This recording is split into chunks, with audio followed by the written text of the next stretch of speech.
Nagpaula ng kwarta ang gobernadora ng Samar. Napakasayang tignan ang nag-trending na video ni Gov. Sharian Tan habang sumasayaw ng kuratsa.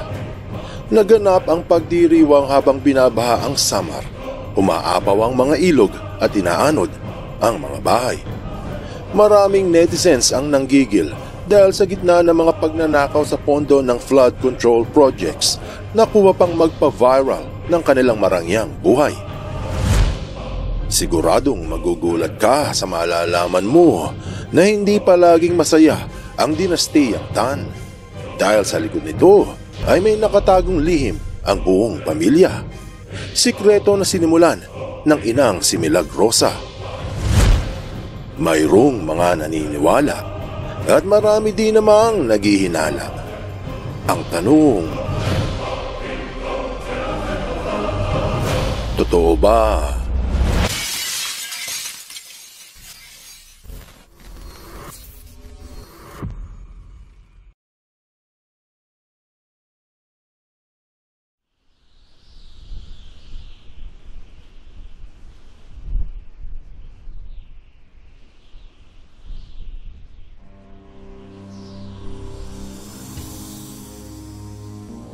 Muling umikot online ang kuratsa video ni Governor Sharian Tan ng Samar na nagdulot ng halo-halong reaksyon mula sa publiko. Ayon sa opisyal, hindi daw ito bahagi ng isang lavish dinner at wala raw itong kinalaman sa mga flood control projects. Sinabi na parte lang ito ng kultura at tradisyon ng kasayahan sa mga piyesta ng lalawigan.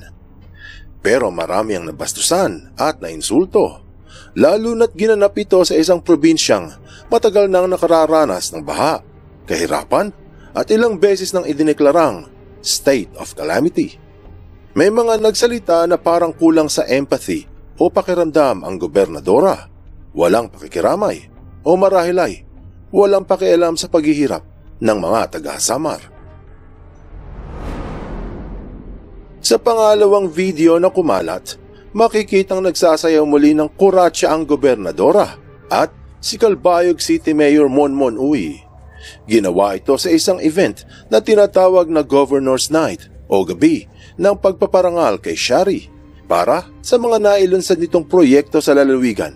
Siyempre, kasama na ang mga epektibong flood control projects. Epektibo sa kapalpakan. Habang nagsasayaw, makikita rin na may mga tao sa paligid na naghahagis ng mga perang papel na mga 100, mga 500 piso sa ere. Sinabi ulit na parte lang ito ng kasayahan sa sayaw na kuratsa. Tradisyon na patok sa mga waray na sumibol sa rehiyon ng Visayas noon pa na kinilala ng National Commission for Culture and Arts na isang indigenous waray. Sinabi ng bilyonaryong gobernadora na ang kanilang nakukolekta ay madalas napupunta naman sa mga simbahan at sa mga barangay projects. Kumbaga, nagpapasungkit ito ng simpatya mula sa mga mahihirap sa lungsod. Inungkat pa na para sa taong bayan ang umuulang pera. Tila pang gaslight lamang itong dahilan ng maluhong gobernadora. Tumugon ulit at sinabi na nalulungkot daw siya na pinupuna ng ibang tao ang kanilang tradisyon. Mukhang pa-victim effect pa. At siya pa ang nalulungkot, imbis na ang mga taga-Samar na lubog sa kahirapan. Siya pa ang naiiyak sa kalungkutan, imbis na yung mga inanod ang bahay. Siya pa ang hindi masaya, imbis na yung mga nawala ng kabuhayan at ng kinabukasan. Nakakaawa nga naman ang gobernadora. Marahil totoo na walang kinalaman ang pag-ula ng pera sa katiwalian ng mga flood control projects. Pero hindi sa DPWH nagtuon ng mga mata ng netizens, kung hindi dahil sa magkakapamilya ang nakaupo sa pamunuan ng Samar. Pamilya na puno ng kontrobersiya mula pa sa ina na si Milagrosa Tan. Sa Eastern Visayas, sa bayan ng Palumpon, Leyte, isinilang ang isang Milagrosa Tan noong taong 1958. Lumaki siya sa simpleng pamumuhay, ngunit nasa puso nito ang pangarap na makapaglingkod sa kapwa. Sa paglipas ng panahon, nag-asawa siya ng isang Katbaloganon at doon nagsimula ang kanyang koneksyong politikal bilang kauna-unahang babaeng naging gobernador ng Samar. Si Milagrosa Mila T. Tan ang itinuturing na haligi ng Tan Political Dynasty. Ito ang nagsimula sa pamilya na humawak sa matataas na posisyon ng walang mabigat na karibal.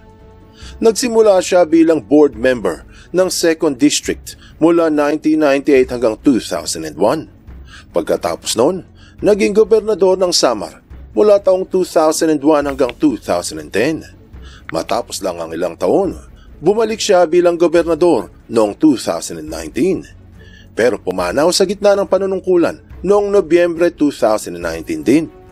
Pero mula 2010 hanggang 2019, nagsilbi siyang kongresista ng 2nd District ng Samar. Pero hindi siya nakaligtas sa kontrobersiya. Dahil noong taong 2019, nahatulan siya na may sala sa di umano'y anomalyang procurement. Habang nakaupo bilang gobernador ng Samar, nasangkot si Milagrosa sa isang mabigat na issue ng katiwalian. Sa halip na dumaan sa tamang proseso ng public bidding, pinirmahan niya ang pagbili ng 16.1 milyong halaga ng emergency supplies, mga gamot, bigas, t-shirt, electric fans at iba pa, na kunwaring para sa mga nasalanta ng bagyo. Pero ang problema, nauna pa raw ang mga order bago dumating ang bagyo. Ibig sabihin may sablay sa kwento ng emergency funds. O may milagrong ginagawa si Milagrosa. Buwan ng Marso taong 2019, hinatulan si Mila Tan ng Sandigan Bayan ng 8 counts ng graft. Ang kabuuang sintensya ay higit sa 100 taon sa kulungan at habang buhay na pagbabawal ng posisyon sa gobyerno kung makakalaya ito ng buhay. Hindi biro ang hatol. Isang siglo na himas rehas ang ina ni Shari. Hatol na singtindi na panghabang buhay. Bago pa man matapos ang unang kaso, may isa pang isyong hinarap ito. Ang pagbili ng 69.1 milyong pisong halaga ng medical at dental supplies noong taong 2007. Wala rin itong tamang bidding at hindi rin rehistrado ang supplier. Kulang sa ebidensya ang ombudsman kaya naabswelto sa kaso. Nang pumanaw si Mila Tan, isinara ng Sandigan Bayan ang ibang kaso laban sa kanya. Naiwan ng unang babaeng gobernadora ng Samar ang mga anak nitong sina Shari Ann, Reynolds Michael at Stephen James Tan. Pero kung akala mo na wala na sa politika ang pamilya ng Tan, diyan ka nagkakamali.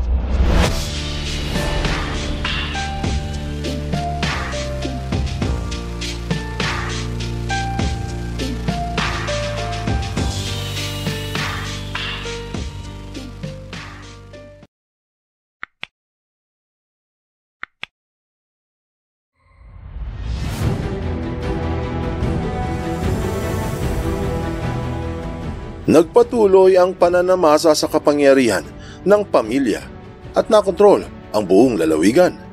Si Shari Ann T. Tan de los Santos na sa edad na 25 taong gulang ay naging gobernadora ng Samar mula taong 2010 hanggang 2019. Tapos ay naging kongresista hanggang taong 2022 at kasalukuyang gobernadora. Tapos si Stephen James Tan na naging vice-gobernador mula taong 2010 hanggang taong 2019. Tapos ay naging kongresista din. Si Reynolds Michael Tan na naging pansamantalang vice-gobernador noong 2019, nahalal bilang gobernador hanggang 2022 at ngayon isa ring kongresista. Kasama ang tiyo nilang sina Arnold V. Tan, ang vice-gobernador, at Ruben V. Tan na naging provincial board member sa Samar. Napag-alaman na mayroong mga skeleton sa closet ang kuratsyerang gobernadorang si Shari Ann Tan. May reklamo na nakabinbin hinggil sa kakulangan ng transparency sa kanyang pamumuno. Ayon sa reklamo, hindi maayos na naidi-disclose ang mga pag-budget at financial transactions ng lalawigan. Noong taong 2010, may malaking petisyon para tanggalin sa pwesto ang magkapatid na Sherry Ann Tan at Vice Governor Stephen James Tan dahil sa paratang na malversion o pandarambong ng pondo ng bayan. Kung merong kasabihang like father like son, meron din sigurong like mother like daughter. Ngayong 2025, sa paglabas ng mga scam control projects, flood control projects, tila masisilip muli ang makapangyarihang pamilya. Ilan sa mga kontratista na nakakuha ng napakalaking kontrata mula sa DPWH ay ang JFR Construction Incorporated na nakapagtala ng 18 flood control projects sa Samar na umabot sa 856 million pesos mula taong 2022 hanggang 2024. Bukod pa sa iba pang mga kontratista.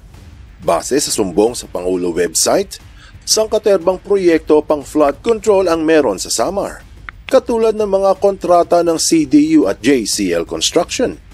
Siguradong bilyon-bilyon na naman ang usapan na nakuha mula sa DPWH. Kung matatandaan, nahatulan ng ina ni Governor Sherry dahil niluluto nito noon ang mga bidding sa kanilang nasasakupan at ibinibigay sa kanilang mga kasosyo. Sigurado, ngayong 2025, malaki ang pabaon kapag ganyan ang kalakaran. Ayon sa Inquirer, idineklarang under state of calamity ang Samar noong taong 2023 dahil sa matinding pagbaha at mga landslide na nakaapekto sa 20,000 mamamayan. Inulat ng Manila Bulletin noong buwan ng Nobyembre taong 2023 na sa itaas at kanang bahagi ng Samar ay lubog sa baha kasama ang 55 barangay sa Katarman. Pinahayag ng Philippine News Agency noong taong 2024 na idineklarang nasa ilalim ng state of calamity ulit ang Samar dahil sa pagbaha, kasama ang Maydolong, Borongan City, San Julian, Sulat, Taft at iba pa. Ngayong taong 2025, ayon sa Samar Daily News, nakuhanan ng umabot sa 1,000 sasakyan na hindi makatawid dahil sa baha sa tulay ng Santa Rita. Nakakaawa nga talaga ang mga bilyonaryong pamilya. Kawawa sa katiwalian. Anong aral ang mapupulot dito?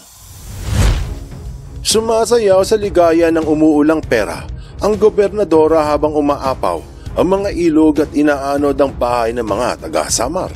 Napakasayang tignan ang nag-trending na kuratsa, pero nalulungkot raw si Sherry dahil pinupuna ng mga mahihirap ang sandamukal na kwarta. Sa gitna ng katiwalian sa pamunuan at nakawan sa pondo ng mga flood control projects, parang wala itong pakiramdam o pakikiramay sa dalamhati ng mahihirap. Hindi batang sabi, ang tao kapag umangat sa buhay, madalas ay limot sa katotohanan. Buksan mo ang iyong isip at hayaang lumalim pa ng lubusan ng iyong pangunawa sa mga kasaysayang kapupulutan ng maraming aral. Tandaan, katotohanan ng susi sa tunay na kalayaan.